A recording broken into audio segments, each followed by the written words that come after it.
Bismillahirrahmanirrahim. Assalamualaikum warahmatullahi wabarakatuh. Eh, Bertemu lagi kita dengan mata kuliah metodologi penelitian. Kali ini kita akan eh, membahas tentang variabel. Kalau ada pertanyaan tentang apa yang Anda teliti, maka jawabannya berkenaan dengan variabel penelitian. Jadi variabel penelitian pada dasarnya adalah segala sesuatu yang berbentuk apa saja yang ditetapkan oleh peneliti untuk dipelajari sehingga diperoleh informasi tentang hal tersebut. Kemudian ditarik kesimpulannya. Jadi ada beberapa definisi tentang variabel. Di antaranya adalah sebagai berikut. Pertama, variabel adalah segala sesuatu yang akan menjadi objek pengamatan penelitian. Jadi sebagai objek pengamatan penelitian. Jadi segala sesuatu yang akan menjadi objek pengamatan penelitian. Pengertian yang dapat diambil dari definisi tersebut ialah bahwa dalam penelitian terdapat sesuatu yang menjadi sasaran. Nah, yang menjadi sasaran itulah itu yang dinamakan variabel. Sehingga variabel merupakan fenomena yang menjadi pusat perhatian penelitian untuk diobservasi atau diukur. Jadi paham ya, saya kira bisa paham ya. Jadi variabel adalah segala sesuatu yang akan menjadi objek pengamatan penelitian, ya. Ya, jadi saya kira bisa paham ya. Jadi atau sebagai sasaran ya. Jadi sebagai sasaran yang akan diteliti ya. Dalam penelitian terdapat sesuatu yang menjadi sasaran. Jadi sasarannya ya itulah yang dimaksud adalah variabel ya. Oke, definisi lainnya apa dari variabel? Variabel adalah konsep yang memiliki variasi nilai. Ya. Definisi di atas mengandung makna bahwa sesuatu atau konsep dapat disebut variabel jika konsep tersebut memiliki variabilitas atau dapat dibedakan menjadi beberapa jenis atau kategori. Ya. Dinamakan variabel karena ada variasinya. Ya. Misalnya berat badan. Berat badan dapat dikatakan variabel karena berat badan sekelompok orang itu bervariasi antara satu orang dengan yang lainnya. Ya. Demikian juga misalnya prestasi belajar siswa ya, atau kemampuan guru dapat juga dikatakan sebagai variabel. Karena apa? Karena misalnya prestasi belajar dari sekelompok murid tentu bervariasi. Demikian juga tentang kemampuan guru pasti bervariasi. Jadi kalau peneliti akan memilih variabel penelitian, baik yang dimiliki oleh orang, objek maupun bidang kegiatan dan keilmuan tertentu, maka harus ada variasinya. Oke, bisa dipahami ya. Saya kira bisa nih ya. Apa aja ya yang selain itu, apa saja yang bisa jadikan variabel? Variabel dapat juga merupakan atribut dari bidang keilmuan atau kegiatan tertentu. Ya, seperti tadi ya, tinggi bisa ya, berat badan bisa ya, sikap bisa ya, motivasi bisa jadi variabel. Kepemimpinan bisa jadi variabel, disiplin kerja bisa jadi variabel. Itu merupakan atribut-atribut dari setiap orang ya kan. Oke, saya kira bisa paham ya. Jadi segala sesuatu yang memiliki variasi nilai ya. Jadi variabel adalah konsep yang memiliki variasi nilai. Saya kira bisa paham ya. Kita lanjut ya. Kerlinger menyatakan bahwa variabel adalah konstruk atau sifat yang akan dipelajari. Diberi contoh misalnya tingkat aspirasi, penghasilan, pendidikan, status sosial, jenis kelamin, dan lain-lain ya. Di bagian lain, Kerlinger menyatakan bahwa variabel dapat dikatakan sebagai suatu sifat yang diambil dari suatu nilai yang berbeda. Ya. Dengan demikian, variabel itu merupakan suatu yang bervariasi. Selanjutnya, Kidder Kaider menyatakan bahwa variabel adalah suatu kualitas di mana peneliti mempelajari dan menarik kesimpulan darinya. Jadi berdasarkan pengertian-pengertian di atas, maka dapat dirumuskan di sini bahwa variabel penelitian adalah suatu atribut atau sifat atau nilai dari orang, objek, atau kegiatan yang mempunyai variasi tertentu yang ditetapkan oleh peneliti untuk dipelajari dan kemudian ditarik kesimpulannya ya. Oke, saya kira paham tuh, nggak perlu saya jelaskan lebih detail ya. Nah, jadi kita masuk ke macam-macam variabel. Sebenarnya macam-macam variabel ini banyak ya, klasifikasinya itu banyak sebenarnya ya. Jadi klasifikasinya banyak, tapi kita ambil aja klasifikasi menurut hubungan antara satu variabel dengan variabel lainnya ya. Jadi terkait sama hubungan antar variabel aja ya. Saya kira ini yang perlu kalian dalami, perlu kalian pahami, sehingga pada saat nanti kalian buat proposal penelitian, ya, proposal skripsi kalian bisa lebih mudah kalian kerjakan karena kalian sudah memahami apa itu variabel, ya kan? Terus klasifikasinya menurut hubungan antar variabel ya. Oke, macam-macam variabel menurut hubungan antara satu variabel dengan variabel yang lain, maka macam variabel dalam penelitian dapat dibedakan menjadi pertama variabel independen. Pada pertemuan sebelumnya sudah saya jelaskan ya antara variabel independen dan variabel dependen. Variabel independen ini apa? Variabel bebas kan. Variabel dependen adalah variabel terikat, ya kan? Di pertemuan yang lalu saya mengibaratkan variabel independen ini sebagai saklar ya. Bila di dalam rumah kita, misalnya dalam satu ruangan, variabel ini adalah saklarnya, sedangkan variabel independen adalah sakralnya, sedangkan variabel dependen adalah lampunya. Jadi variabel independen variabel ini sering disebut sebagai variabel stimulus atau prediktor atau antecedent. Dalam bahasa Indonesia sering disebut sebagai variabel bebas. Ini yang kita otak-atik ya. Ini yang kita otak-atik ya. Variabel bebas adalah merupakan variabel yang mempengaruhi atau yang menjadi sebab perubahannya atau timbulnya variabel dependen atau variabel terikat ya. Jadi variabel independen inilah yang mempengaruhi atau menjadi sebab variabel atau menjadi sebab perubahannya atau timbulnya variabel terikat ini ya. Jadi dia yang mempengaruhi ya atau sebagai sebabnya ya. Sedangkan variabel dependen itu merupakan variabel yang dipengaruhi atau yang menjadi akibat. Jadi sebagai akibat daripada variabel independen ya. Ya, sebagai akibat karena adanya variabel independen ya. Oke, bisa paham ya. Jadi kaitan antara dua variabel ini bisa kita lihat di diagram ini. Jadi misalnya kita ambil contoh motivasi belajar ya. Kemudian prestasi belajar ya. Kalau misalnya motivasi belajar itu variabel independen, maka prestasi belajar adalah variabel dependennya. Kalau motivasinya tinggi, ya kan? Kalau motivasi belajarnya tinggi, ya biasanya prestasinya akan meningkat, ya kan? Tapi kalau motivasi belajarnya rendah, biasanya prestasi belajarnya akan kurang ya. Jadi seperti saya bilang tadi, yang dirubah-rubah adalah motivasi belajarnya ya.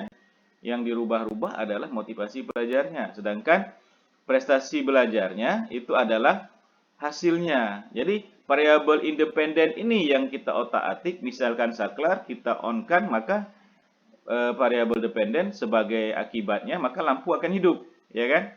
Kemudian apabila variabel independennya lampunya kita off-kan, kita matikan, maka variabel dependen dalam hal ini lampu dalam rumah dia akan mati sebagai akibat daripada saklarnya kita off-kan ya atau kita matikan sehingga lampunya jadi mati. Bisa paham ya? Saya kira bisa ya. Saya memberi contoh saklar dan lampu agar kalian lebih mudah memahaminya ya. Oke, kita lanjut ke variabel berikutnya yaitu variabel moderator. Variabel moderator adalah variabel yang mempengaruhi bisa memperkuat ya, bisa memperlemah hubungan antara variabel independen dan variabel dependen. Variabel ini disebut juga sebagai variabel independen kedua ya. Jadi variabel ini sering juga disebut sebagai variabel independen kedua.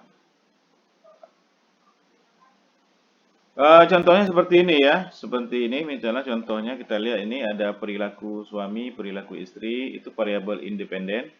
Kemudian ada variabel dependennya yaitu hubungan suami istri ya.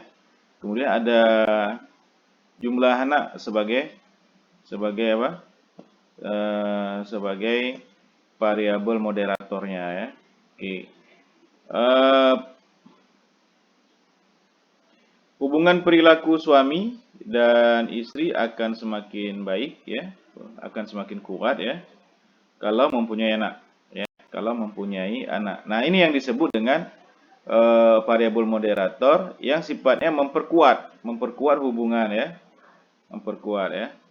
Nah, ada juga yang memperlemahnya, variabel moderator yang memperlemah.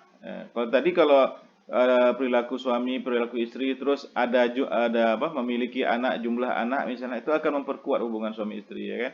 Tapi ada faktor lain, misalnya faktor moderator lain yang bisa memperlemah apa? Misalnya pihak ketiga ya, misalnya faktor moderatornya pihak ketiga. Nah, pihak ketiga inilah nanti bisa sebagai variabel moderator yang memperlemah sehingga hubungan suami istri akan menjadi renggang ya kan. Jadi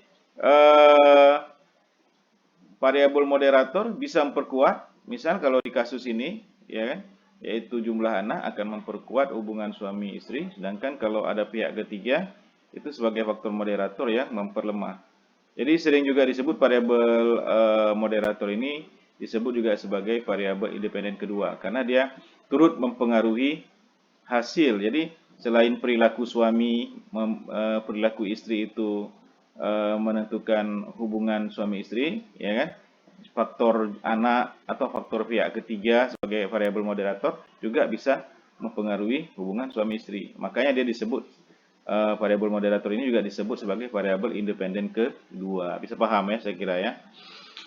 Contoh lain bisa ya. Contoh lain misalnya hubungan motivasi. Misalnya di sini hubungan motivasi ya kan, dan prestasi misalnya sini kan. Ya apa? Contoh kita tadi ya. Contoh kita ini ya, motivasi dan prestasi. Apa kira-kira variabel moderatornya yang bisa mempengaruhi atau sebagai variabel independen kedua ya, yang bisa mempengaruhi hasilnya gitu kan, yang bisa mempengaruhi prestasi belajar. Apa itu? Yaitu peran guru ya, peran guru dalam menciptakan iklim belajar yang baik, yang nyaman ya kan. Kemudian juga peran orang tua ya kan, peran orang tua yang memberi motivasi, mendorong anak untuk belajar ya kan, itu bisa sebagai faktor moderator yang sifatnya memperkuat. Apa kalau variabel moderator memperlemah untuk hubungan antara motivasi belajar dan prestasi belajar? Bisa, misalnya faktor variabel moderator yang sifatnya memperlemah, misalnya apa? Misalnya game, ya kan? Game bisa mempengaruhi motivasi belajar siswa berkurang, ya kan? Game, permainan game ya, game online maksud saya ya, bisa kan? Dan lain-lain ya. Jadi bisa kalian cari contoh sendiri ya. Jadi ini sebagai contoh saja bahwa variabel moderator adalah variabel yang mempengaruhi, bisa memperkuat, bisa memperlemah hubungan antara variabel independen dan variabel dependen ya. Atau sering disebut juga sebagai variabel independen kedua ya. Oke ya. Saya kira bisa ya, kita lanjut ya. Variabel intervening. Variabel intervening adalah variabel yang secara teoritis mempengaruhi hubungan antara variabel independen dengan dependen, menjadi hubungan yang tidak langsung dan tidak dapat diamati atau diukur. Nah, misalnya sini kita ambil contoh gaya hidup ya. Gaya hidup misalnya kaitannya sama apa? Penghasilan seseorang, ya kan? Itu kita anggap variabel independen. Kemudian ada variabel intervening, misalnya gaya hidup kan. Kemudian variabel independennya itu adalah harapan hidup atau usia. Ada nggak hubungan antara penghasilan dengan harapan hidup atau panjang pendek usia gitu?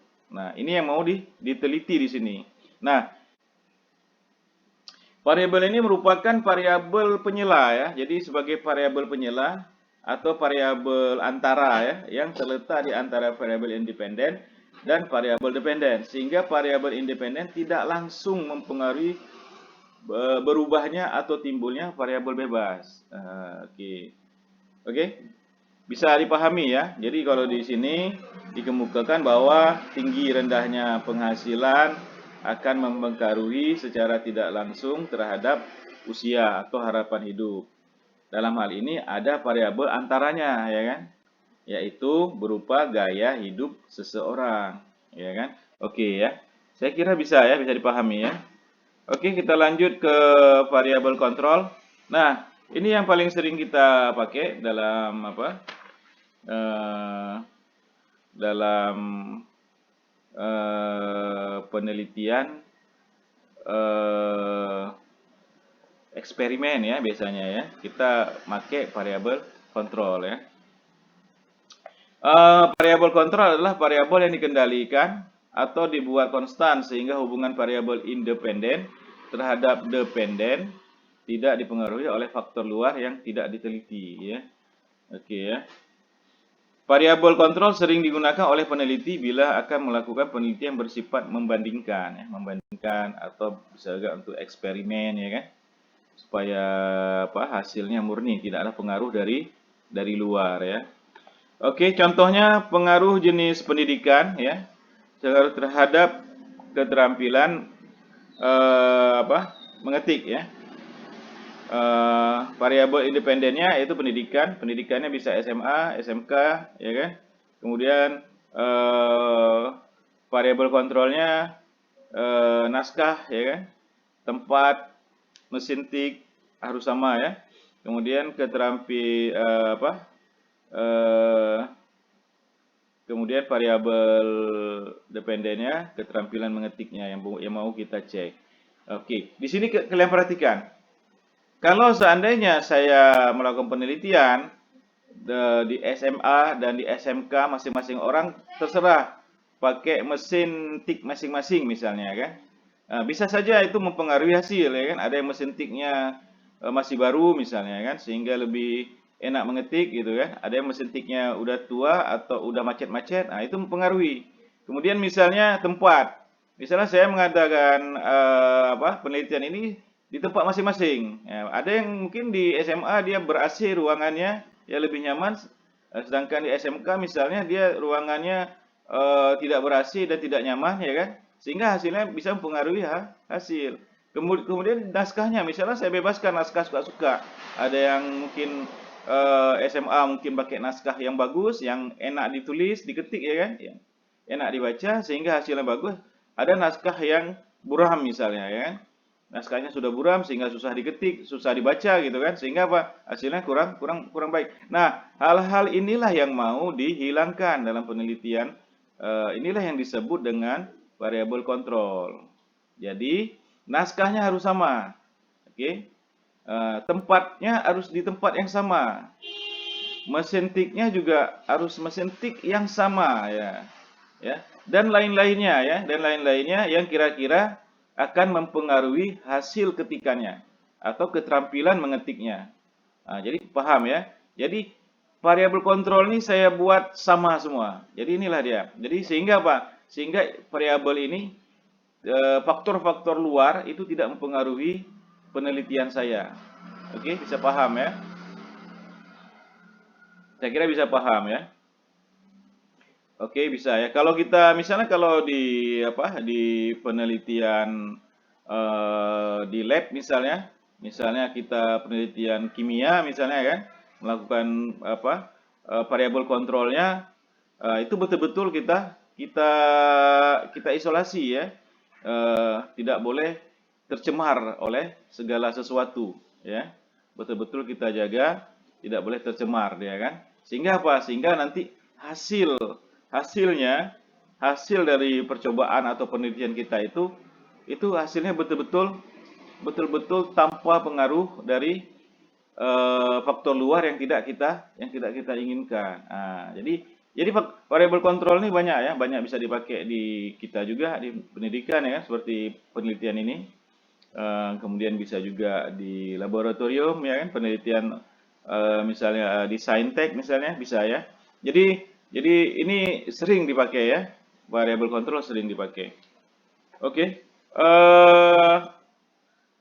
Pada kenyataannya ya, gejala-gejala sosial itu meliputi berbagai macam variabel saling terkait secara simultan, baik variabel independen, dependen, moderator, dan intervening. Sehingga penelitian yang baik akan mengamati semua variabel tersebut. Tetapi karena adanya keterbatasan dalam berbagai hal, maka peneliti sering hanya memfokuskan pada beberapa penelitian saja, yaitu pada variabel independen dan dependen. Ya, jadi dia sebenarnya bisa simultan ya, bisa simultan variabel, baik itu variabel independen maupun dependen, moderator, intervening dan lain-lain itu bisa terjadi secara simultan sebenarnya. Itulah jadi biasanya ada keterbatasan dari peneliti, maka peneliti sering hanya memfokuskan pada beberapa variabel penelitian saja, misalnya yaitu variabel independen dan dependen ya. Oke, bagaimana dalam penelitian kualitatif? Dalam penelitian kualitatif, hubungan antara semua variabel tersebut akan diamati. Jadi kita akan amati semua. Misalnya kayak gejala sosial ini, kita akan amati semua. Apa itu variabel terkait sama variabel dependen, independen, moderator, itu semua kita amati ya. Karena penelitian kualitatif berasumsi bahwa gejala itu tidak dapat diklasifikasi, tetapi merupakan satu kesatuan yang tidak dapat dipisahkan atau holistik ya. Oke ya, jadi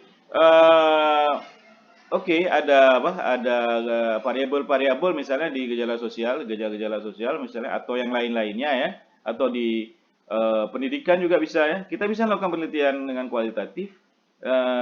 Pun seandainya ada variabel-variabelnya, maka kita akan amati semua di dalam penelitian kualitatif ya. Jadi hubungan antara semua variabel tersebut akan diamati. Karena penelitian kualitatif berasumsi bahwa gejala itu tidak dapat diklasifikasikan, tetapi merupakan satu kesatuan yang tidak dapat dipisahkan ya. Oke ya. Oke. Berdasarkan dapat tidaknya variabel dimanipulasi ya. Ini kita coba tambah satu lagi klasifikasinya. Berdasarkan dapat tidaknya variabel dimanipulasi. Jadi ada variabel yang dapat dimanipulasi, ada yang tidak ya. Ada variabel di mana peneliti dapat melakukan intervensi, dan ada pula variabel di mana peneliti tidak dapat melakukan intervensi.